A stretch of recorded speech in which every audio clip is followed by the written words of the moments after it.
Mi nombre es Alexandra Samán y les voy a hablar sobre las pandemias más resaltantes a lo largo de la historia, cómo se desarrollaron y la reacción de la sociedad ante estas. También sobre qué aprendizajes nos dejó estas pandemias como humanidad para responder a la pregunta reto.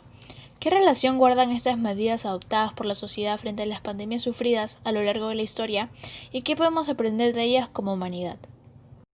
Comenzamos con cómo funciona el sistema inmunológico. El sistema inmunológico se compone de órganos, tejidos y células especiales que a diario protege a las personas de los gérmenes y microorganismos que nos mantienen saludables y previenen infecciones. Funciona de la siguiente manera. Cuando el cuerpo detecta sustancias extrañas que lo invaden, llamadas antígenos, se fabrican anticuerpos, los cuales son unas proteínas especializadas que localizan e inmovilizan antígenos específicos.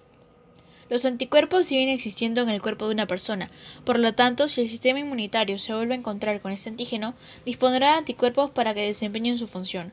Un ejemplo es cuando una persona contrae la varicela. Lo más habitual es que no vuelva a contraer esta enfermedad. Los seres humanos tienen tres tipos de inmunidad, la innata o natural, un tipo de protección general, la adaptativa, la persona se inmuniza a través de las vacunas, y la pasiva, un tipo de protección prestada de una fuente externa y es de breve duración. Ahora, ¿qué es una pandemia? Es una enfermedad epidémica que se extiende a muchos países o que ataca a casi todos los individuos de una ciudad o región. Entre las pandemias que se presentaron a lo largo de la historia, tenemos a la peste negra, la gripe española y el actual COVID-19. Primero hablaremos de la peste negra. A mediados del siglo XIV, entre 1346 y 1347, estalló la mayor epidemia de la peste de la historia de Europa, la peste negra.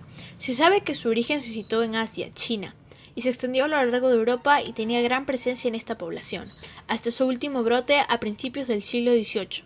El temor a una posible epidemia global dio un fuerte impulso a la investigación científica, donde se descubrió que el origen de la peste era la bacteria Yersinia pestis, que afectaba a las ratas negras y otros roedores, y se transmitía a través de los parásitos que vivían en estos animales, en especial las pulgas, las cuales inyectaban la bacteria a los humanos con su picadura.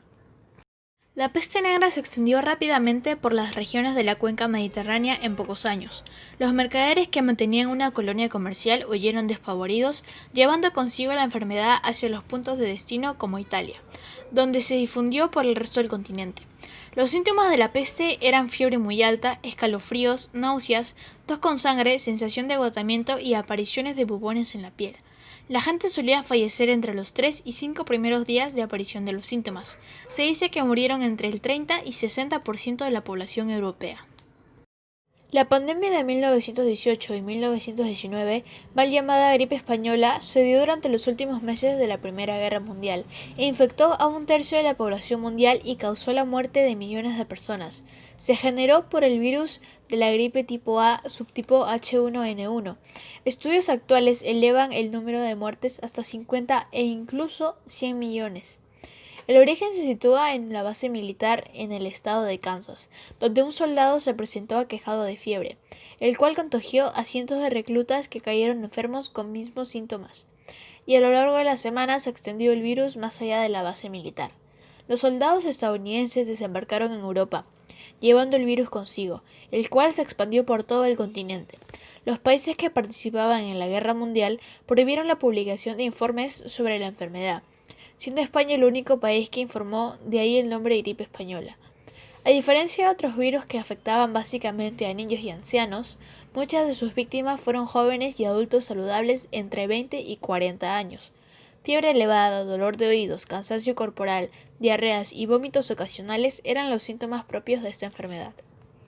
El COVID-19. El 31 de diciembre de 2019, la Organización Mundial de la Salud recibió reportes de presencia de neumonía de origen desconocido en la ciudad de Wuhan, en China.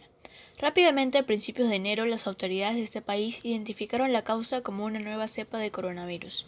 La enfermedad ha ido expandiéndose hacia otros continentes como Asia, Europa y América. I'm declaring a public health emergency of international concern over the global outbreak of novel coronavirus. The main reason for this declaration is not because of what is happening in China, but because of what is happening in other countries. Los principales síntomas del virus incluyen síntomas respiratorios, similares a los de un resfriado, fiebre de alta temperatura, tos seca, falta de aliento o cansancio y dificultades respiratorias. La enfermedad se propaga principalmente de una persona a otra a través de las gotículas que salen despedidas de la nariz o la boca de una persona infectada al toser, estornudar o hablar. En la actualidad, la cifra de contagios a nivel mundial alcanza los 50 millones de personas y más de 1 millón de muertes. Las consecuencias de esta pandemia han sido una fuerte caída de la economía peruana que aún está en proceso de reactivación, pérdidas de empleo, una adaptación de la educación y el trabajo al ámbito virtual, entre otras cosas. En el COVID-19, cuando una persona se infecta por primera vez, su cuerpo lanza una defensa inmunitaria dura, como lo haría con cualquier otro virus. Esto implica la liberación de citocinas, las hormonas de la defensa inmunológica, como los interferones, que afectan la capacidad del virus de replicarse dentro de las células epiteliales. Los interferones también reclutan otras células inmunitarias para atacar al virus y evitar que se propague. Idealmente, esta respuesta inmunitaria innata permite a los humanos obtener rápidamente control sobre la infección. No obstante, el virus tiene sus propias defensas para evitar o escapar del efecto de la respuesta inmunitaria. En cuanto a las medidas tomadas en estas 3 pandemias, se han ajustado a las épocas en las que se dieron. En la peste negra, los barcos que llegaban a los puertos debían mantenerse aislados durante un periodo de 40 días, de ahí el término cuarentena. El uso de las mascarillas en forma de pico eran muy comunes.